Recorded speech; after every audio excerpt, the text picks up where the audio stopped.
This is a Hope 1032 podcast.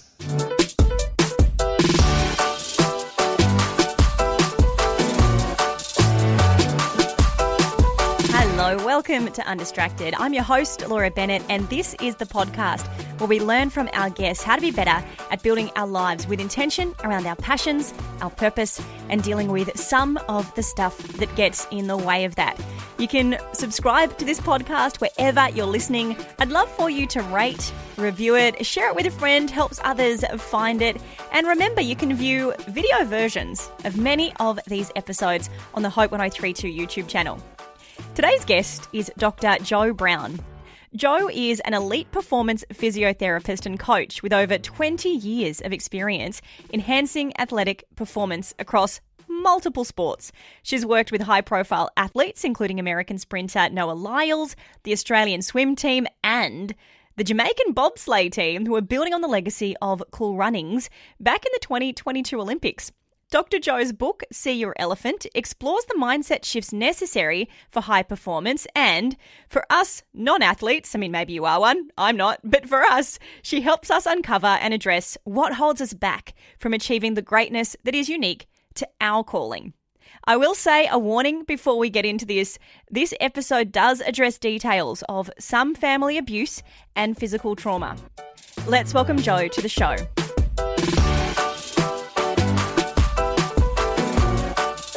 So great to be here, Laura. Thanks for having me. What people need to know first up, I think, is what we're talking about here with these elephants, this desire for greatness that we have within us.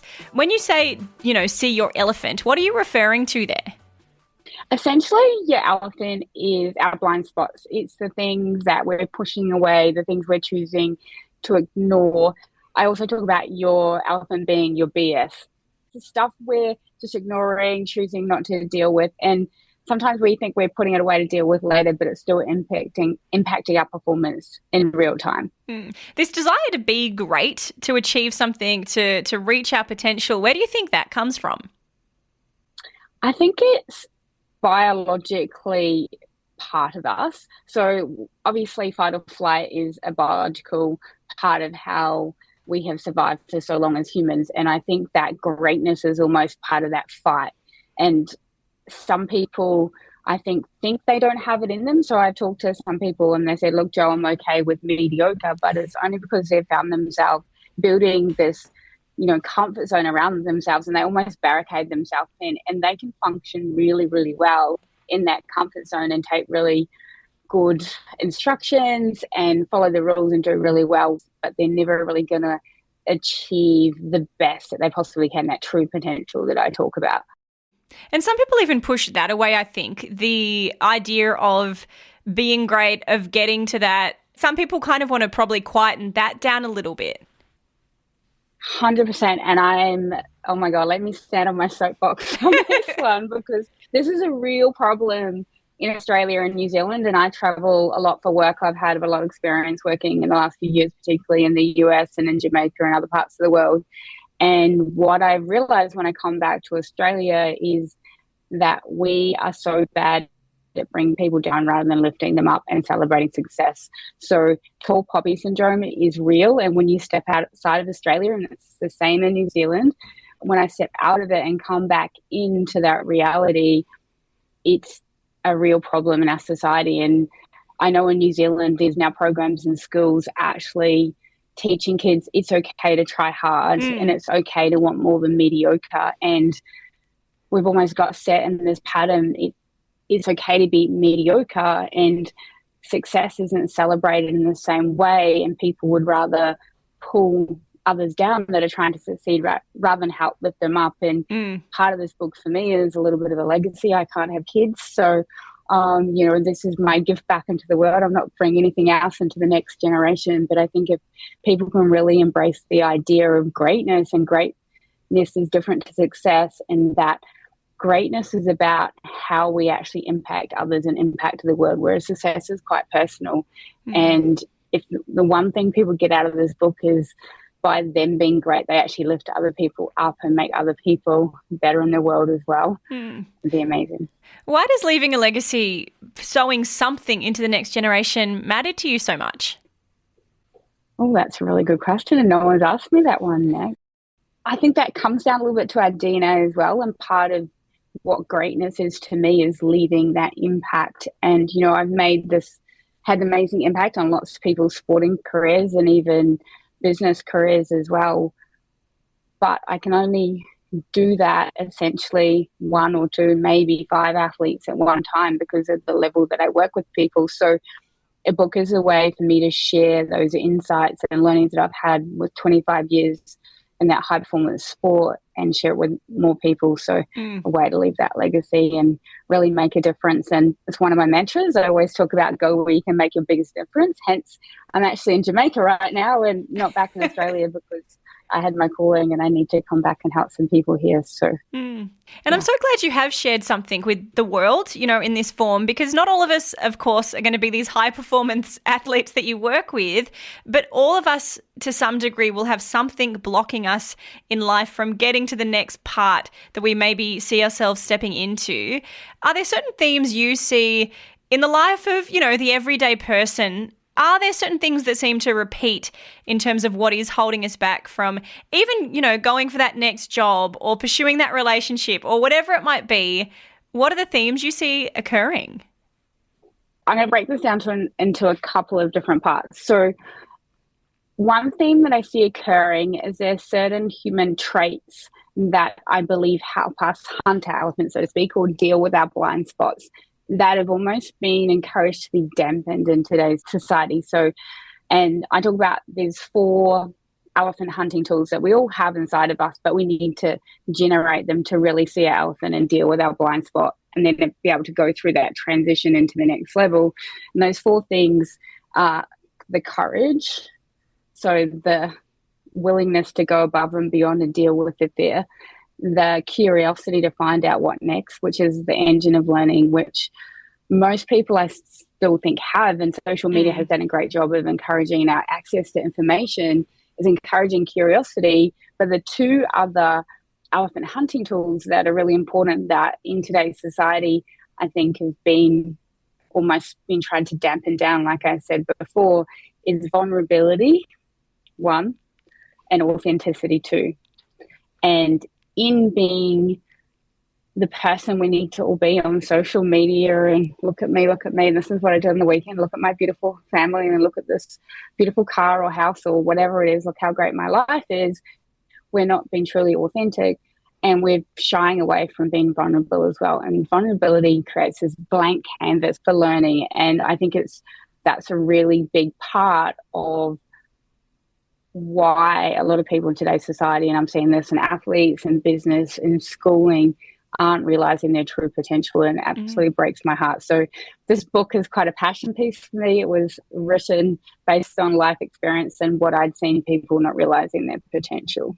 And have you had to go on the journey yourself? Because I would assume to coach other people, to help people identify these elephants, these barriers in their own life, you must have had to do this for yourself in some way as well. 100%. And literally me seeing my elephant myself was the trigger for me really writing the book. And I knew I had this book in me, but I didn't really have the metaphor around it. And I'd actually been to a publisher and they said, look, until you have a really clear message, you don't have enough followers on Instagram, basically. So, you're not going to get published. And that really burnt me a little bit. And I went away and decided I really had to work on myself and fill those performance gaps for myself. And I've always talked with my clients about finding your performance gap. That's what I do for you, whether it's physical, mental, emotional, we're going to find it and we're going to take you next level. But I never really had the wording that was going to enable that to be integrated for everyone's use. And I went and did a speaking course, and at the speaking course we had to come up with a disruptive idea. My disruptive idea was about connecting the dots of performance, and when you can connect the dots you can see the bigger picture. Essentially you can see the elephant, and I just had this vision of the connecting the dots was an elephant, and I was like, oh, so your elephant, find your performance gap. And then obviously the title of the book evolved. But in that course I had to stand up and share a story with quite an emotional tone to it and something that was going to move people. And I told a story of when I was I'm still not sure exact age, but let's say 12, 13, and I'd had an altercation with my younger sister in which I'd actually not beat her up, but we'd had a fight. Parents had gone, "You're not healthy, we're taking you to be assessed with mental health," and ended up basically locked in a padded room as a 12-year-old. And in that moment, I learned that I was a monster. And then I lived the rest of my life in fear of being that monster again. So fear was my elephant, but it was very specific around being an angry person, causing damage, hurting people. And I literally went on this mission, life purpose, to do the opposite, to fix people, to raise them up, to make them better, to never be a monster, be the shining light, be the angel, be the guardian, be the whatever it is for that person. But in that moment on stage, and I literally saw my elephant for the first time, and it just was a full body experience, overcame me. I had to leave the stage. But I realized that my sister, who I'd had the altercation with, she passed away 8 years ago, and I never got to say sorry. So that was the trigger that put me over the line. And then literally I was vomiting, diarrhea, going back and forth. But I had a moment where I knew this was holding me back, this story that I've been carrying around, this elephant, this BS, this blind spot. It was time to actually, and I'd had glimpses of it, but I hadn't ever faced it and chosen to face it. So in that moment, when I actually faced it and let it just literally sit on my face and swallow me up, that was when I was violently ill. And it was so traumatic. I remember calling my husband, and he's like, "What's going on? Do I need to call an ambulance?" I'm like, "No, I need to be in this." And I was in that overnight, essentially. And the next day I woke up and I was like, "Right, now, who are you going to be? Are you going to choose to take on the learning of this elephant, appreciate it, and put it in a cage, save it for later, and go, yes, this is your elephant. You've seen it before. You want to keep feeding it, keep maintaining it in your life so you can keep modulating and changing in relation to it." And then I turned up the next day to present on stage. Hadn't prepared anything. I'd been so sick, and presented to your elephant on the stage in front of, I don't know how many people there were in the room, but I had no notes, no nothing. And the guy who was running the course came on stage and he's like, "Oh my gosh, that was amazing. That's a keynote, that's a book, that's, all these things. And what's my elephant?" Yeah. And 6 hours later, he came up to me and he's like, "Oh, wow, I still want to know what my elephant is." Yeah. And he said that there was, 50 people presented today, and I can't remember what any of them spoke about, but I can remember that you spoke about seeing your elephant and how it impacted me. And yeah, that basically took me on the journey to writing the book, but also made me realize that I had to keep my elephant close, and I had to have it in constant view to remind me that that's just guiding me in the direction I need to go. So that's the thing about our elephants, is that they'll bring two things. So they will bring the poop, the droppings, the things you need to clean up and work on. But once you clean that up, you'll see those footprints, and they're leading in the direction that you need to go. And when you get really clear that every elephant is just guiding us in a certain direction and teaching us something, and that's the pathway to our greatness. What's in the way is the way. I was at the track today with an athlete, and she was, working so hard as they do in Jamaica and vomiting. And I'm like, "What's in the way is the way." And she rolls her eyes and gets up, and then she goes and, runs really well. And the coach was like, "Where did that come from?" And I was like, "What's in the way is the way." And it always is that moment that you have, and whatever it is, whether it's calling that person or writing that report or going for the run, whatever it is, that thing that you kind of have that second thought, "Oh, I don't want to do that," or "I don't feel that," that's what you got to run straight towards, because most of the time that's the thing. And there'll be a theme that's occurring. So your elephant is like this theme, and the tendencies will show up continually throughout the life, even though your elephant itself might change. And there's obviously some really big stuff that I say this sort of general you, but you specifically as well have to deal with in addressing these elephants, right? It could be something that is really significant in the history of your life that kind of speaks into what's happening for you right now. But I think too, as I listen to you, there's also got to be a willingness to address your elephant, to look at what's happening. Not everybody's going to be comfortable to sit in that space or know necessarily if they're ready to. How do you get to that point of being willing to look, being willing to work it out, and kind of being willing to go on this journey in the first place? There's kind of two directions I go with it, depending on the personality type. And have a pretty good skill set of reading people, understanding like what they're going to need and how they're going to be best nurtured to go in the direction. It always has to start with a choice, a choice to want something different. And the choice to see your elephant starts with, like I said, having those 4 hunting tools lined up. So being authentic, being vulnerable, having the courage and the curiosity. But then it's knowing what kind of hunter you are. So how you actually show up and deal in high pressure situations. Are you someone that seeks feedback? Are you someone that runs away from feedback? Are you someone that needs support? Are you someone that doesn't need support? And knowing how you actually approach life and how you approach those tough moments in life will help you see your elephant. And I talk about you're either a seeker, so someone who's generally running towards, seeks feedback, they climb a mountain, look around, what's next? How do I get higher? And then on the other end of the spectrum, which is the self-awareness spectrum, is the avoidant hunter, who's that person that we talked about earlier, who is kind of stuck in the comfort zone, driven by fear rather than excellence. And they're really wary of feedback, will kind of only seek the feedback that makes them feel good.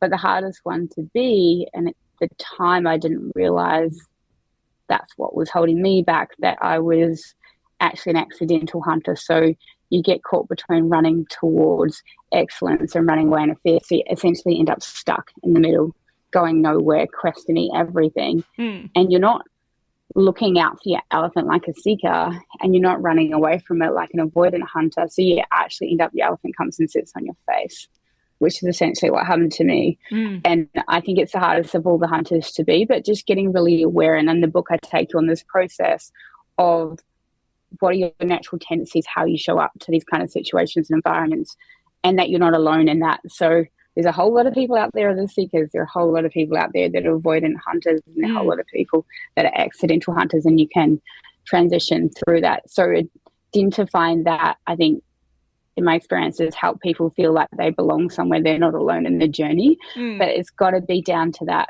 continually choose to want something different for themselves, continually choosing change.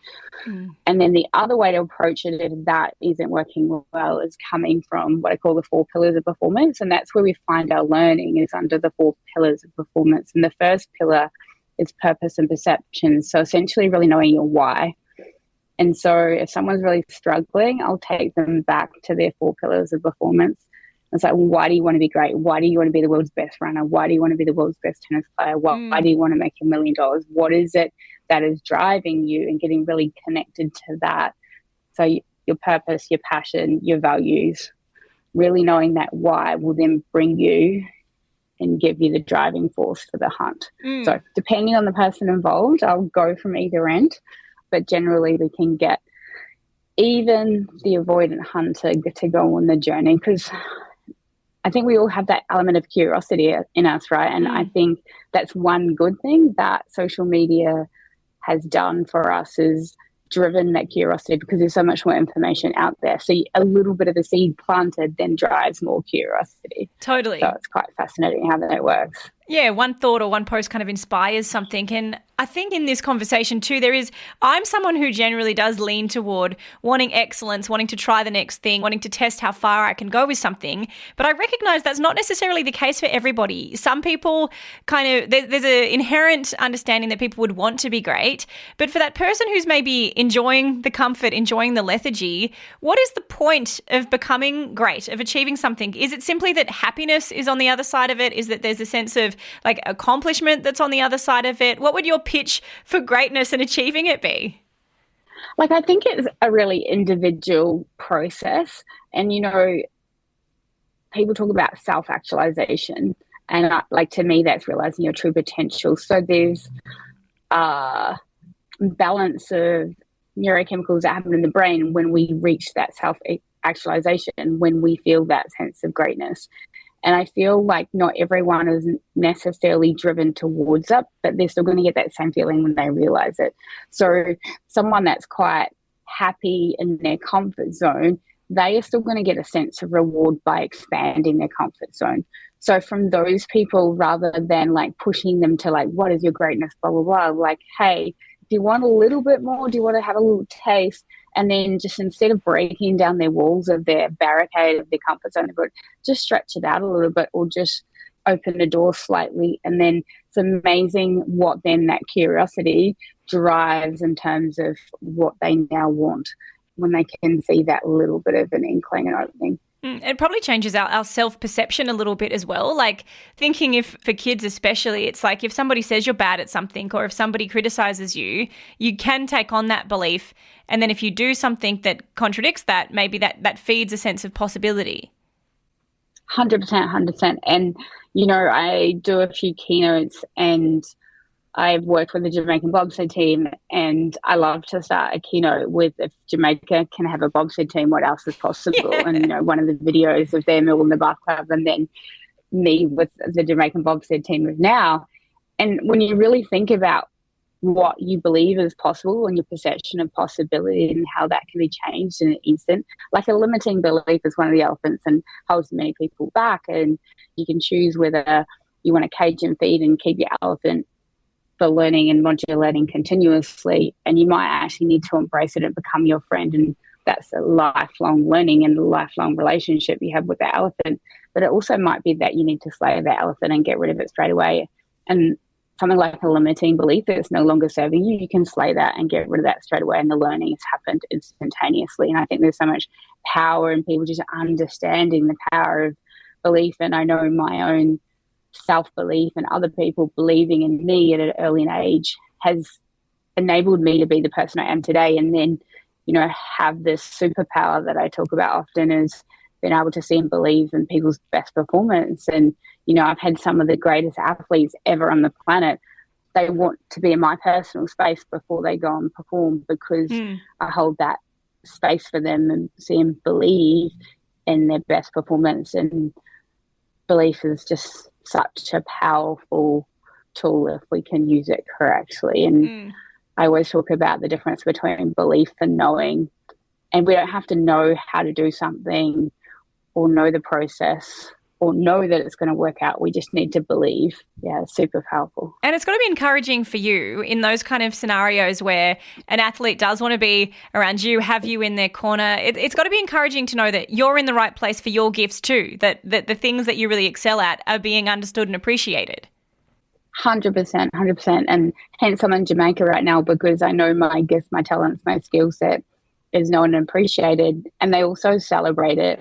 And that comes down to filling my cup up. So, you know, I came back after Paris Olympics and being on Noah Lyles' winning team for 100 meters in Paris. And I was expecting people going, yeah, awesome job and everything. And no one even acknowledged that it went down. But all my friends from Europe and Jamaica and the US all were like celebrating it. And I was like, oh, wow, this is actually bigger than what I thought. Yeah, and I wonder though, does ego ever get in the way here? Because surely there's an athlete, you know, there's that top tier tennis player that if you were going to say, oh, you really need to work on your backswing or whatever it might be, does ego ever prevent them from embracing that learning? As I can imagine, they could easily say, I've been doing this for years, you know, I know everything, etc. What's the role of ego in this discussion? So I've had lots of very controversial conversations about ego. To be great, you got to have a little bit of ego. But like everything, you got to keep it in check. It's got to be modulated. So if you don't have belief in yourself and you don't have confidence in yourself, you're never going to achieve your true potential. One of the elephants is ignorance, which essentially talks about confidence. And there's two faces of it. So you can be on the low side or you can be on the high side, but either of them are going to essentially ignorance. So you're not realizing that your competition is rising and they're up beside you and really challenging you, or you're underestimating your competition, or you're so lacking confidence that you can't actually bring your best performance in the moment. And people ask me a lot about Noah Lyles and like, is he an egomaniac and he seems so confident, all those kind of things. But he is an athlete that is confident because he knows he's done the work. He ticks all the boxes. He literally hires people like me to seek elephants for him. He looks under every rock, asks every question. What else? What more? Is there anything else that we haven't been working on that I can fix to deliver my best performance? So he can show up to whatever race that he goes to, knowing that he's done everything in his power to execute his best performance in that moment. And not many people can do that. There's no ego there. That's a knowing. But he wouldn't have got to that point if he didn't have a certain amount of confidence and a certain willingness to do whatever it takes. And doing that, whatever that takes, can be seen as ego, can be seen as arrogant, but it's actually just performing at the highest level. Yeah, and I suppose then for us regular folk, if you want to call it that, us non-athletes, maybe the way to take that principle into our lives is to have those, is it to have those close friends, those family members, those people who we're willing to call us out on stuff? Like if we're doing something, if we've got a habit at work that we seem to keep whinging about, having that friend who's going to go, I think you just need to have this conversation. I think maybe it's this personality trait that's your stumbling block there. Like, is that how we would apply this on our individual level? That's definitely one way you can do it. I think it's two-pronged. I think the journey needs to be driven by the individual themselves and the willingness, and the vulnerability and the choosing to seek that elephant and that willingness to level up in terms of your self-awareness. Because essentially the more self-aware you are, the more likely you are to see your elephant. The seekers are far more self-aware than the avoidant hunters that sits on a spectrum. So if we can continually work on our self-awareness, both internally and externally within ourselves and within our relationships, is really going to impact how likely we are to, one, see our blind spots that make a difference in terms of intervention and changing in the outcome. So I think that's definitely a huge part of it. Okay, I'm going to take notes for myself here in among this as well. But I want to know, Jo, because, I mean, this podcast, we've got a couple of minutes left here, and I wonder what we talk about on this show. Obviously, it's called Undistracted. I often ask the guests how we can live an undistracted life in pursuit of the thing we feel called to, that we feel driven toward achieving. Distraction is one of the elephants that you address in your book. Could you speak to that one for a couple minutes here for us? You know, if that is the thing that we're really struggling with right now, how do we deal with the elephant of distraction? So the elephant of distraction is really about aligning passion and purpose to me. So getting really clear on what drives you, what you love, what makes you get out of bed in the morning, and then connecting that to actual steps that actually relate back to your purpose. And I think where a lot of people go wrong is they get disconnected from their passion for whatever reason. So I've seen it in NBA players where they've just been in it for too long, and they're literally showing up for the paycheck rather than actually being driven by purpose and passion anymore. I think the other thing is focus on that one thing that you're good at. And you mentioned, going for those one things, like what is the thing that you love to do and you're good at, and design your life, your passion, your purpose all around that one thing. And without those two aligned, you're going to struggle with creativity as well. And I think creativity is so important in today's society. And because of what we talked about earlier with an authenticity and the vulnerability, I think the creativity can help us deal with that and create strategies around a lot of our elephants. So I think that's a really important thing that people don't really talk about a lot in today's society either. Yeah. We're certainly more inspired, or at least I know for myself, way more inspired when I can be creative and when I can take things kind of into those new spaces. So Dr. Jo, thank you again for your time. Thank you for writing See Your Elephant. There's so much great wisdom in it beyond what we've been able to touch on today, but thank you for sharing some of it with us as you have. Thank you.